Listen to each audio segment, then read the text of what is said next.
Hey guys, how's everyone doing? This is Sir Jedi Sentinel, and welcome back to Sentinel Reviews. Doctor Who Series 14 is here. Despite my personal distaste at the rebranding, and if you've seen my past videos, my dislike for calling it Season 1, I will also be titling it Season 1 for the sake of the algorithm. Nothing to do about that. Anyway, before we begin properly, a couple apologies and stuff. It is a hot summer's day right now where I live, so I have the window open, so you might hear the wind blowing or some other outside noise. One of my neighbors is mowing their lawn. I don't know if my mic is picking that up or not, so apologies for that. Also, I'm not sure at the moment how I'm going to approach this, because, Doctor Who internationally is now airing on Disney Plus, and what Disney Plus likes to do is, for the premiere of a new show, I don't know if they do it in returning seasons, but for the premiere of a new show, they like to release the first 2 episodes. And I don't know how I'm going to approach that. I don't know if I'm going to do both episodes as separate reviews and just upload them one day apart. So like today I'll be uploading my review for Space Babies, and then the day after I'll be uploading a review for The Devil's Chord. Or if I'm going to edit, because I am going to film both episode reviews separately, or if I'm going to edit them together and release them as one video. At the moment I am leaning towards the latter, but we'll see what happens and what my videos when they're done end up looking like. Also, apologies for the lateness of these videos. Hopefully going forward, because episodes are going to be airing Saturday where I live, I'll be able to watch them and film a review and post it Sunday. But this week, work stuff happened, a coworker went on vacation, which means wonky schedules, so yeah, I have different days off this week is all. And with all that out of the way, today we are looking at episode 1 of Ncuti Gatwa. Today we are looking at episode 1 of Ncuti Gatwa's first season, Space Babies, written by Russell T Davies. As always, because I do these unscripted, there is a blanket spoiler warning in place, just in case I do decide to talk about spoilers. So if you have not seen the episode, this is your one chance to jump ship, watch the episode, and come back to the review. And I am not going to beat around the bush or kind of mince words. I hated this episode. This, at the moment right now, because, I'd have to go back through Doctor Who's massive library and refresh my memory on some episodes and stuff. This right now is in the short list for one of the worst episodes of the entire series. Wow, this was an unpleasant... Well, no, I'm not going to go that far because I want to convey my dislike without sounding like a hate monger or a rage merchant. But yeah, no, this just... This was an awful episode if I'm being... Whoops, I kicked the stand my camera's on. This was an awful episode, if I'm being honest. And I don't know what it was. Like, there's no big reason that... There's no big issue that made me just point and go, I hate this episode. It's a lot of small things that, as the episode went on, just kind of snowballed into something big. Like, like I said, there's no big thing that just draws my ire with this episode. Well, kind of, but it's just a list of small things that as I watch the episode continue to grow. So before I get into that and talk about spoilers, because there is at least one thing I know off the top of my head that will tie into spoilers, what is Space Babies about? Well, picking up immediately where the Church of Ruby Road left off, Ruby's first trip in the TARDIS, and wanting to see the far future, her and the Doctor land on a baby farm. These are ships, stations that were made to combat overpopulation. They don't really go into what the how the conception works. I'm sure it's in vitro or something, because you just see babies in tubes, and that's it. Like, there's nothing beyond that. And we'll talk about that in a little bit, because like I said, I just have a lot of small issues with this episode that, as it played on, it just kind of snowballed. So when I'm done kind of summarizing the episode, I'll just list them as bullet points. I think that's the easiest way to tackle this particular episode. But anyway, as the Doctor and Ruby explore this station, they find that the ship's crew is all babies, and presumably hyper-intelligent babies given how things progress. So they need to figure out, because of course it's a space station with no adults seemingly on board, and presumably limited resources, how are they going to help these babies? And that is the bulk of the episode. Before I get into my issues, I will list the positives. And they are Ncuti Gatwa and Millie Gibson. They are once again phenomenal, establishing a really good chemistry. I don't know if I talked about it in my review for Church on Ruby Road, but Gatwa and Gibson made a really platonic bond, but the cinematography of Church on Ruby Road really wanted to imply romance. I am so glad that seems to have been dropped, at least for this episode, and it really shows off their bond. Gatwa in particular is really good. He is still playing on the Timeless Child from the Chibnall era, but he's doing it in a different way, you know, not as, you know, this child that was experimented mercilessly on by the Time Lords, turning them into techno gods at his expense, but he plays it on as he is an orphan. He is, as far as he knows, the only one of his species, and even after being adopted by the Time Lords, who he considers his family in a way, after the Master destroyed them in Series 12, he is once again the last of his kind, and that is where Gatwa's portrayal comes on. A lot of the pain of being an orphan again. And I think that's really the bond connecting him to Ruby. Ruby is okay in this episode. She has a lot of good moments. I feel like, unlike Church on Ruby Road, which did really strongly establish her character, she was a little too Rose in this episode. She was written and played it a lot like how Billie Piper played Rose Tyler in Christopher Eccleston's season. Just some parallels there, which, again, we'll kind of get into when we get into my issues. And there is a third character named, a technician named, well, technically an accountant named Jocelyn, who has been trying to take care of the babies on this station to varying degrees of success. Jocelyn is a really good character. I really like her, and a lot of the humor surrounding her is really good. So, like I said, the performances from our three leads are great, and that's pretty much it. Now, every problem I have with this episode, and there's a lot of them, I hope I remember them all. Okay, so the first thing, like the big thing, this has the same problem as the Church on Ruby Road. It is so derivative of Russell T Davies' first era. And that's just really just a big disappointment, because the promotions and the advertising and the press tours made such a big deal of this. You know, I'm sure you've seen the Russell T Davies quotes, oh, I would never return to Doctor Who unless I could do something new with it. And, you know, oh, there's big new ideas coming that you haven't seen me do before. And it's just, stylistically, tonally, it's the same as his first era. And that is just such a disappointment. And we kind of knew this was going to happen, because Russell T Davies brought back his old crew, his old producers, Murray Gold. Stephen Moffat is going to write an episode for this series. You know, so, like, Russell, where is that new stuff you promised us? I forget who said it, but I love this quote. Just because, again, Russell T Davies has been kind of doing this for years now, TV in general, I mean.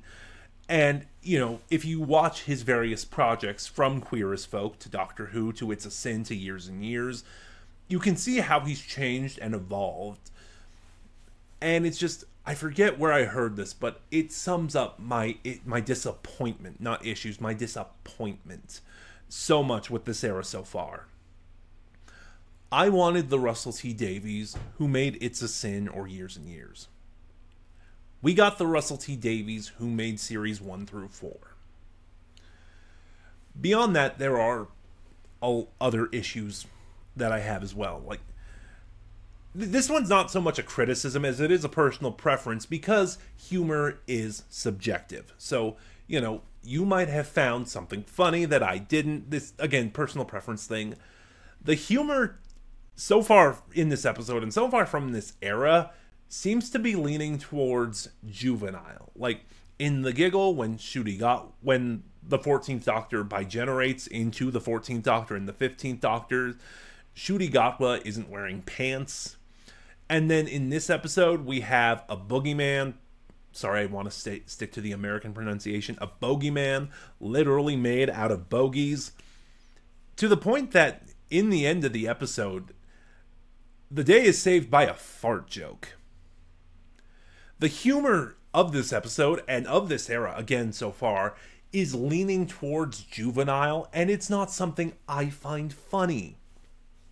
I talked about how, Millie Gibson is a little too Rose Tyler in this episode. And speaking of how derivative of Russell's First Era this episode is, they rip off the phone scene from The End of the World. Like, verbatim.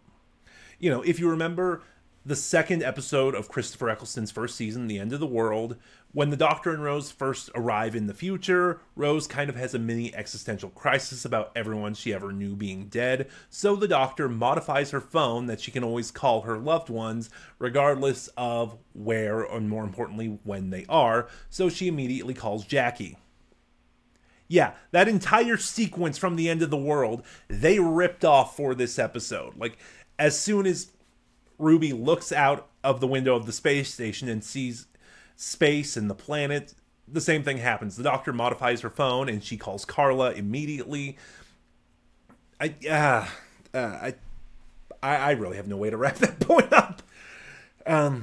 Other things. We get our first rearing of a series arc, which that is one of the other disappointing aspects of this era so far. Russell T Davies is once again doing mystery box story arcs, and I'll be honest, the story arcs in general were one of the worst parts of New Who. Just loose string of references peppered throughout episodes that the finale tells you meant something the entire time.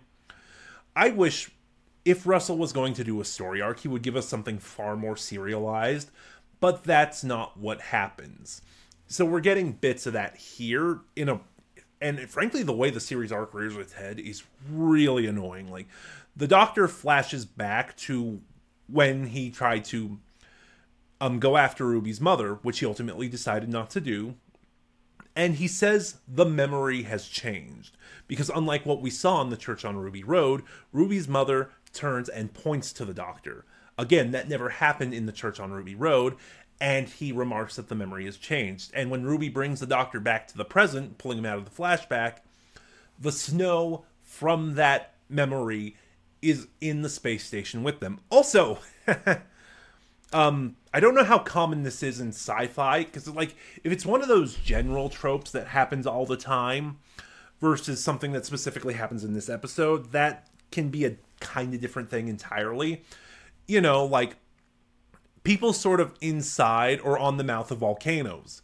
Realistically, you cannot do that, because even if a volcano doesn't erupt and you're miles away from the lava, volcanoes put out a lot of toxic gases and fumes that are still lethally poisonous to you. But yet you see people in volcanoes, like at the foot of the volcano, feet away from the lava or at the lip of the volcano. I'm just using that as an example. And there's another thing kind of here about that. When Ruby suggests to Jocelyn, why not just move the space station to a planet and help the babies as refugees?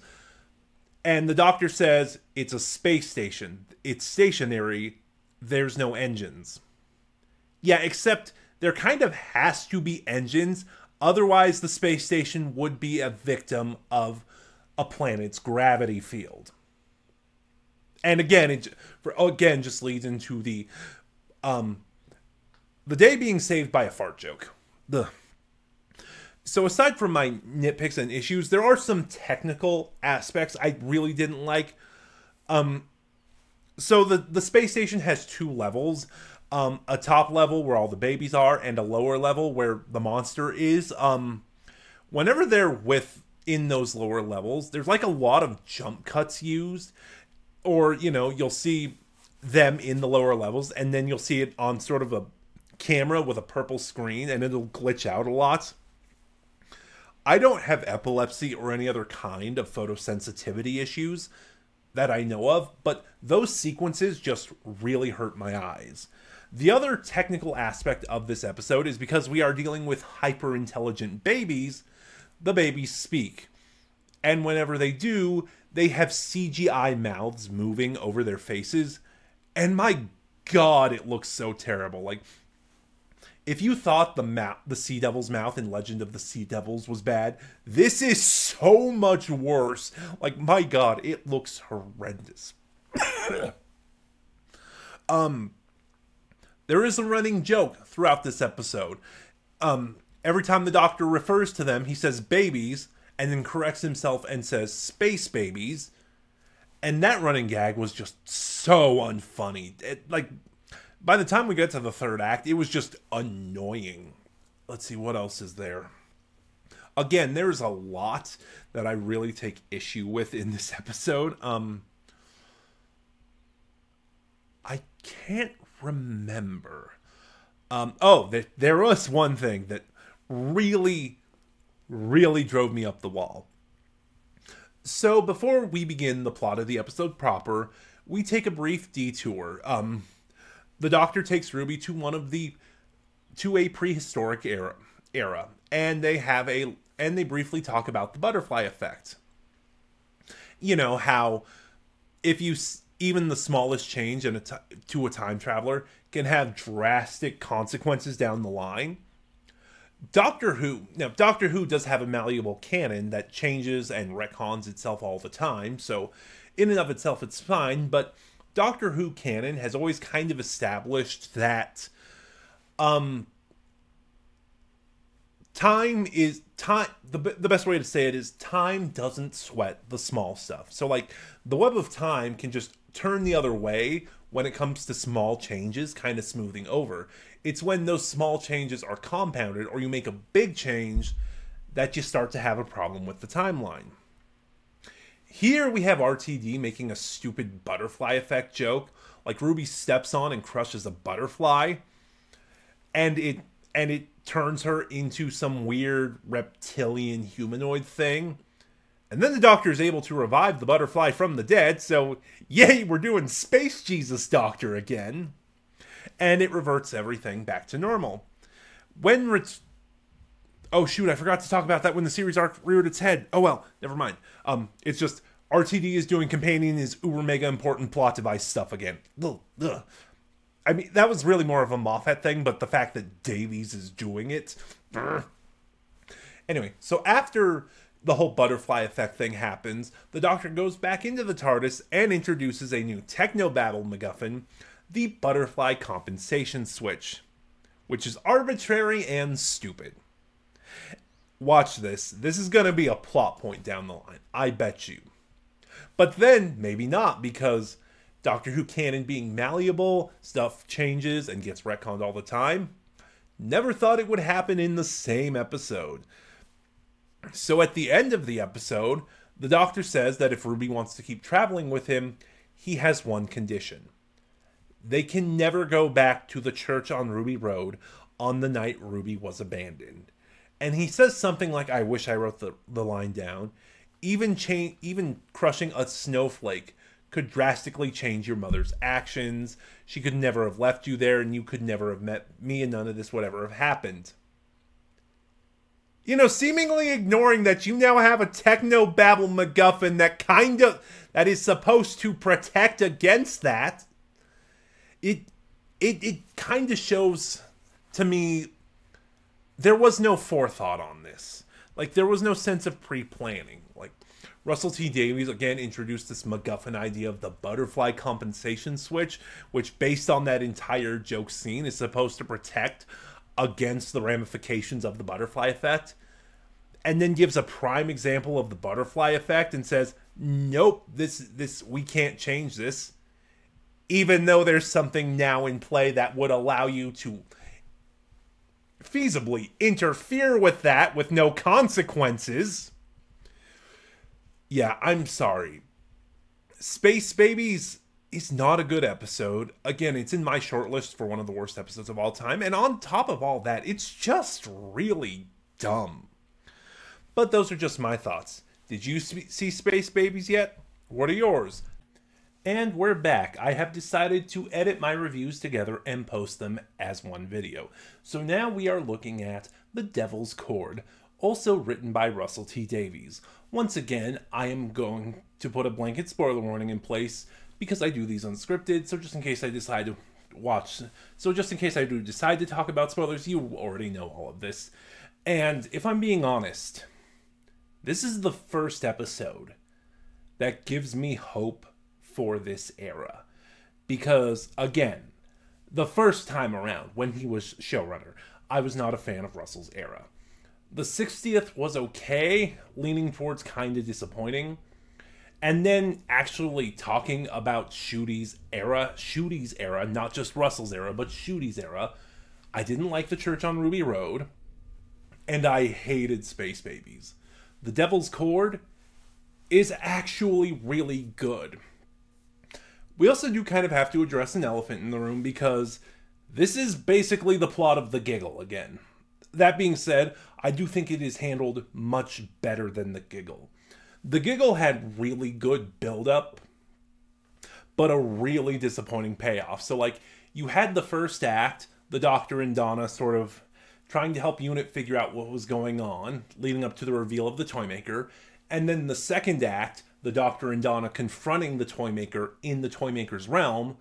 And then the third act, the Doctor and Donna coming back to reality and confronting the Toymaker at the Unit HQ, and of course the Bi-Generation. As far as The Giggle is concerned, the third act is where everything falls apart. That's really what makes the episode as weak as it is. The Devil's Chord basically says, you know that really good second act where the Doctor and Donna were in the Toymaker's realm facing the Toymaker? What if we stayed there for the third act? And it is all the stronger for it. So what is the plot of The Giggle? Well, one day in the 1960s, a music teacher teaches one of his students about the Devil's Chord, a tritone, 3 notes that play together. Let me rephrase that. So, the Devil's Chord was a tritone, a set of 3 notes played together that a long time ago churches banned because they believed it could summon the devil. So as a demonstration, this music teacher plays the chord and summons the maestro, played by Jinx Monsoon. And the maestro decides to go about the world stealing all of the music from it. Meanwhile, the Doctor, well, not the Doctor, Ruby decides she wants to go to the Abbey Road studio and watch the Beatles record some of their greatest hits and one of their albums. Agreeing, the Doctor decides to take her there, where they find a world without music. So let me get this out of the way. Once again, Ncuti Gatwa and Millie Gibson are fine, but they don't really have any standout moments like they did in their previous episodes. They don't really have a chance for their chemistry to shine. There is some good moments for them, don't get me wrong, but they are way outclassed by Jinx Monsoon. Jinx Monsoon is the best part of this episode. We also learn that the maestro is a child of the Toymaker, and they literally say that. You know, from Wild Blue Yonder, when the Doctor evoked a superstition about salt keeping a line of salt keeping evil creatures at bay, and then what did we agree to call those creatures? Realizing it's just a story and breaking through it, evoking that superstition at the edge of the universe allowed the Toymaker to enter, and similarly, you know, that music teacher playing the Devil's Chord allowed the maestro to enter. And so the maestro is basically just letting loose now that they are free, because, you know, they are also no longer under the Toymaker's thumb. There is one thing I will give Russell T Davies credit for. This time around, he is allowing the gods and godlike entities to actually be godlike entities. That is kind of refreshing, because in his first era, anytime the Doctor faced a godlike entity, there was always some kind of hand-wavy explanation that no, this wasn't really a godlike entity, it was an alien or something else posing as a god, because no one was allowed to be a higher divine authority than the Doctor. But this time around, for his new era, Russell T Davies is actually allowing the gods to be gods, and that is so refreshing. Like, Russell T Davies has learned from at least one of his mistakes from his previous era. We also get a hint of the Pantheon. I don't know exactly what that means, but it seems to be a collection of... No, I'm not going to even try to explain it the way the Doctor explained it in the episode. I'm going to say, I think this is a plot point from the books that Russell is incorporating into the show. I don't know that for sure, but... That's what it feels like he's doing. Basically, in the books, there was this idea that a bunch of these faux... Was it even the books? I don't know. But that a bunch of these ancient godlike beings the Doctor faced throughout Classic Who somehow influenced the mind of H.P. Lovecraft. And, you know, this is what led to Lovecraft creating the Cthulhu mythos. Because these beings are the basis of the Lovecraftian gods, like the Celestial Toymaker was one. The gods of Ragnarok from The Greatest Show in the Galaxy was one. Fenric from The Curse of Fenric was one. It feels like, the giggle, it was the Toymaker, and it feels like the Maestro and the reference to the Pantheon. It feels like that is what Russell is doing. So don't hold me on that. We don't know what the endgame here is. Well, kind of, because we get another reference to the series arc, and Russell is doing the same thing again. You know, loose string of references peppered throughout the episodes that the finale tells you meant something. Again, I have ranted about this before. That's not a story, but this is the way Russell is choosing to set up his big mystery box. Again. Again, Russell, where's the new stuff you promised? And then, just two on that, there is something else I want to criticize, because there is a scene where the Maestro attacks Ruby, trying to take the music out of her, but something is preventing them from doing it. You know, and then they realize, they kind of feel the presence of another, something I think they call the Elder One, which presumably is another part of this pantheon. And I'm also going to assume is the One Who Waits. At the end of the episode, when the Maestro is defeated, their last words are, "The one who waits is coming." So, and this is something that kind of stuck out to me at this point. Russell is doing, again, Companion is uber mega important plot device, which was something that a lot of people criticized the Moffat era for doing, like Amy, and then, of course, Clara. Russell is doing it way more obnoxiously. At least in these past 3 episodes, Russell is doing it way more obnoxiously than Moffat ever did. Like, with Moffat, it wasn't good, don't get me wrong, I've always hated this trope. But at least when that trope kind of reared its head, it was organic, you know? At least it flowed with the episode. So far, every time it's come up, again, in The Church on Ruby Road, Space Babies, and now, Russell T Davies has stopped the episode dead to comment on it. I don't know where I was going with that. Yeah, it's just, once again, Russell is doing the Companion is uber mega important plot device trope, and he's doing it way more obnoxiously than I think it's ever been done in the past. I do like Gatwa's performance when he realizes what the Maestro is, you know, because he realizes that, because he's terrified. He doesn't know how he can stop something this powerful. And like, I was a little unfazed at first, because it's like, Doctor, you face things like this all the time, both in the revival show and in the classic show, what makes the Maestro so different, especially if you've never encountered them before and have no knowledge of how they operate. But then the Doctor kind of expands on the lore by saying he's only ever won in the past because he's gotten lucky. Like, he's been able to play one trick against any of these godlike beings, but then they catch on and he's not allowed to do that trick again. So there is a good explanation for it, and I do think Jinx Monsoon's performance, while probably more chaotic than Neil Patrick Harris's performance as the Toymaker, which is the obvious comparison, there's something about it that makes it really unsettling, really creepy. Like, you know, like I said, the Devil's Chord works strong enough on its own. It is a better version of the Giggle. Jinx Monsoon is the show stealer here. They are the best part of the episode, and I do have to admit, when it was first announced they were cast, I was hyped. I was waiting for this episode, if nothing else. Some random notes. I forgot what the phrase was, but some rogue observations I made throughout this episode.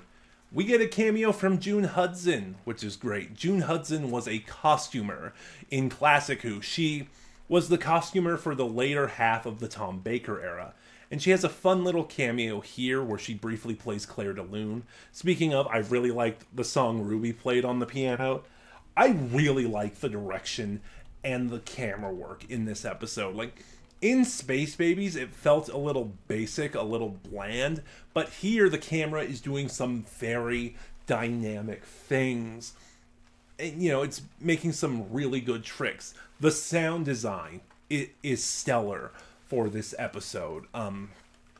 You know, like, there's one scene in particular that is played completely muted, and it is so tense.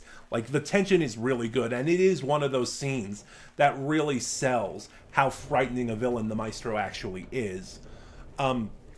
Similarly, Murray Gold's score is effectively used here. Like, in those early scenes, when the Doctor and Ruby first arrive in the 60s, there is no background noise of any kind. It's just, you know, them walking, and it's just people talking. Like, there is no Aeolian tones, I think the Doctor calls them, in the story, but, you know, it's one where, again, this is, I don't know how I'd rank this in Murray Gold's scores. It's not as obnoxious as some of his previous scores, but it is one that is effectively used. And the constant fourth wall breaks just got tiresome after a while. Again, not as bad as, say, like, Space Babies, as that running gag, but, like, by the end of the episode, it's like, okay, stop winking to the camera now, please. But yeah, just in conclusion, The Devil's Chord is the first truly good episode of this era. But those are my thoughts. Space Babies or The Devil's Chord. Have you seen these episodes yet? What are yours? Please, start a conversation in the comments below. And remember to like, comment, subscribe. Click the bell next to subscribe to get notifications when I upload. And in the description box below, you'll find the link to my socials where you can follow me and get updates on the channel. This is Sir Jedi Sentinel, and I'll see you guys next week for the episode written by Grand Moff Steven.